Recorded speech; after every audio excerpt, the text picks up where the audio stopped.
بسم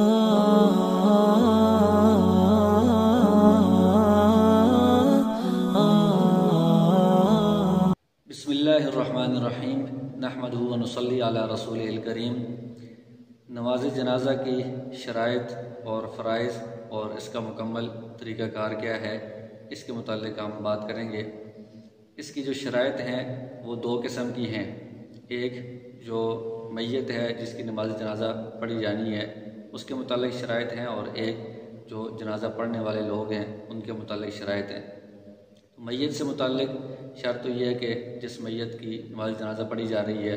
وہ مسلمان ہو، دوسرا یہ کہ اس کو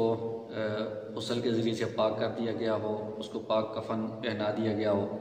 اور اس کا ستر چھپا ہوا ہونا چاہیے، یعنی کفن اس کو پہنایا گیا ہو۔ اور ایک شرط اس میں یہ بھی ہے کہ جو میت ہے جس کا جنازہ پڑھا جا رہا ہے وہ سامنے موجود ہو، اگر وہ سامنے موجود نہیں ہے تو غائبانہ جنازہ پڑھنا یہ شریعت میں درست نہیں ہے۔ اور جو نماز جنازہ پڑھنے والے ہیں ان سے متعلق جو شرائط ہیں وہ وہی شرائط ہیں جو نماز کے لیے ہوتی ہیں، یعنی طہارت یہ نماز کی شرط ہے، وضو ہونا، کپڑے پاک ہونا، جسم پاک ہونا، جگہ کا پاک ہونا، اور اسی طرح ستر کا چھپا ہوا ہونا، قبلہ رخ ہونا، یہ ساری جنازہ کے اندر بھی یہ شرائط پائی جاتی ہیں۔ البتہ اس میں وقت کی جو شرط ہے وہ نماز کے لیے وقت ہوتا ہے خاص، اور جنازہ کے لیے کوئی خاص وقت نہیں ہے، کسی بھی وقت نماز جنازہ پڑھی جا سکتی ہے۔ البتہ جو ممنوع اوقات ہوتے ہیں ان میں نماز جنازہ پڑھنا ٹھیک نہیں ہے، یعنی طلوع آفتاب کے وقت، غروب آفتاب کے وقت، اور جو دوپہر کا وقت ہوتا ہے جب سورج بالکل سر پر ہوتا ہے، ان اوقات پہ نماز جنازہ پڑھنا درست نہیں ہے۔ اور اس میں ایک چیز یہ بھی ہے کہ چونکہ طہارت اس کے اندر بھی شرط ہے، تو اگر بندے نے جوتے پہنے ہوئے ہیں تو جوتوں سمیت جنازہ پڑھا جا سکتا ہے، یعنی تو اس میں اگر بندے کو اطمینان ہے کہ میرے جوتے پاک ہیں، ان پر کوئی نجاست وغیرہ نہیں لگی ہوئی، تو جوتوں سمیت بھی بندہ نماز جنازہ پڑھ سکتا ہے۔ البتہ اگر جوتوں پر کوئی نجاست لگی ہو یا اس کے بارے میں شبہ ہو تو پھر جوتے اتار کر بندے کو صاف زمین پر کھڑے ہو کر نماز جنازہ ادا کرنا چاہیے۔ اور اس میں ایک چیز یہ بھی ہے کہ نماز کے لیے تو بندے کو اگر پانی ملنے کی امید ہو دائیں بائیں تو بندہ تیمم نہیں کر سکتا، پانی سے وضو ہی کرے گا اگرچہ جماعت کے فوت ہونے کا خدشہ ہو۔ لیکن نماز جنازہ میں یہ اجازت ہے کہ اگر بندے کو یہ خدشہ ہے کہ میں ابھی وضو میں مشغول ہوں گا تو جنازہ کی جو نماز ہے وہ فوت ہو جائے گی، رہ جائے گی، تو وہ جلدی میں تیمم کر کے بھی نماز جنازہ میں شامل ہو سکتا ہے۔ اور اس کا جو طریقہ کار ہے وہ یہ ہے کہ شروع میں نیت کریں گے تو نیت دل سے کرنا یہ ضروری ہوتا ہے، زبان سے ضروری نہیں ہے۔ دل میں یہ نیت ہو کہ یہ 4 تکبیرات کے ساتھ نماز جنازہ فرض کفایہ ہم اس امام کے پیچھے ادا کر رہے ہیں، اور اس کے بعد جو پہلی تکبیر ہوگی اللہ اکبر، تو اس میں امام صاحب تکبیر کہیں گے، پیچھے مقتدی بھی اپنی زبان سے خود تکبیر کہیں گے، اور تکبیر کے بعد ثنا پڑھنی ہے۔ تو نماز میں جو ثنا پڑھتے ہیں سبحانک اللہم و بحمدک و تبارک اسمک و تعالی جدک و لا الہ غیرک، یہی ثنا نماز جنازہ میں بھی پڑھنی چاہیے۔ اور اس کے بعد دوسری تکبیر ہوگی، دوسری تکبیر کے بعد درود شریف پڑھا جاتا ہے، تو اس میں درود شریف میں جو نماز والا درود ہے، درود ابراہیمی، وہی پڑھ لیں تو یہ زیادہ بہتر ہے۔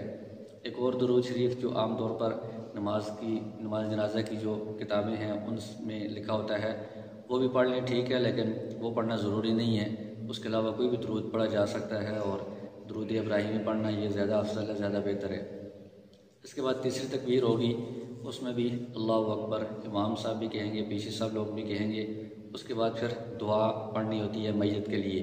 تو اگر بالغ مرد یا عورت ہیں تو ان کے لیے الگ دعا ہے، اللہم اغفر لحینا و میتنا و شاہدنا و غائبنا، یہ والی دعا اس میں پڑھی جاتی ہے۔ اور اگر نابالغ بچے یا بچی کا میت ہے، جنازہ ہے، تو اس میں الگ دعا ہوتی ہے۔ اگر بچہ ہے تو اس کے لیے اللہم اجعلہ لنا فرطا واجعلہ لنا اجرا وظفرا واجعلہ لنا شافعا ومشفعا، اور اگر بچی ہے تو اس کے لیے اللہم اجعلہا لنا فرطا واجعلہا لنا اجرا وظفرا واجعلہا لنا شافعا ومشفعا، یہ دعا پڑھی جائے گی۔ اس کے بعد پھر چوتھی تکبیر ہوگی اللہ اکبر، اور اس کے بعد پھر دونوں طرف سلام پھیر دیں گے۔ تو اس میں ہاتھ باندھے ہوتے ہیں، پہلی تکبیر میں ہاتھوں کو کانوں تک بلند کر کے پھر ہاتھ باندھ دیتے ہیں، اگلی تکبیرات میں ہاتھوں کو نہیں اٹھانا ہوتا، ہاتھ اسی طرح بندھے رہتے ہیں۔ آخر میں جب چوتھی تکبیر کہہ دیں تو اس کے بعد ہاتھ پہلے کھولنے چاہیے یا سلام پھیرنے کے بعد کھولنے چاہیے۔ اس بارے میں علماء کی دونوں طرح کی آراء پائی جاتی ہیں۔ بعض علماء کے نزدیک پہلے ہاتھ کھول دیں اس کے بعد سلام پھیریں، اور کچھ علماء کہتے ہیں کہ ہاتھ بندے رہیں، سلام پھیرنے کے بعد ہاتھ کھولنے چاہیے۔ تو اس میں زیادہ بہتر اور افضل طریقہ یہی ہے کہ ہاتھ آخر تک بندے رہیں، دونوں طرف بندہ سلام پھیر دے، اس کے بعد پھر بندہ ہاتھوں کو کھول دے۔ اور چونکہ نماز جنازہ کے اندر میت کے لیے دعا ہو چکی ہے، یہ دعائی کے لیے یہ نماز قائم کی گئی ہے، اس لیے نماز جنازہ کے بعد الگ سے دعا کرنا یہ سنت سے، شریعت سے ثابت نہیں ہے۔ اس جگہ جس طرح صفوں میں سب کھڑے ہیں اس طرح صفوں کے اندر بھی دعا کرنا ثابت نہیں ہے۔ صفوں کو توڑ کر سارے اگر میت کے گھر جمع ہو جائیں وہاں پر دعا کریں، یہ بھی شرعاً ثابت نہیں ہے۔ نماز جنازہ کے اندر ہی دعا ہو گئی ہے، وہی میت کے لیے دعا ہے۔ تو اس میں جو 4 تکبیرات ہیں چونکہ وہ فرض ہیں، تو فرض میں جس طرح امام کے لیے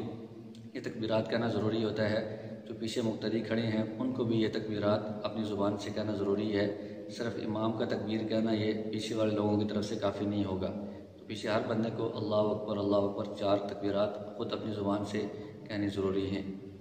اللہ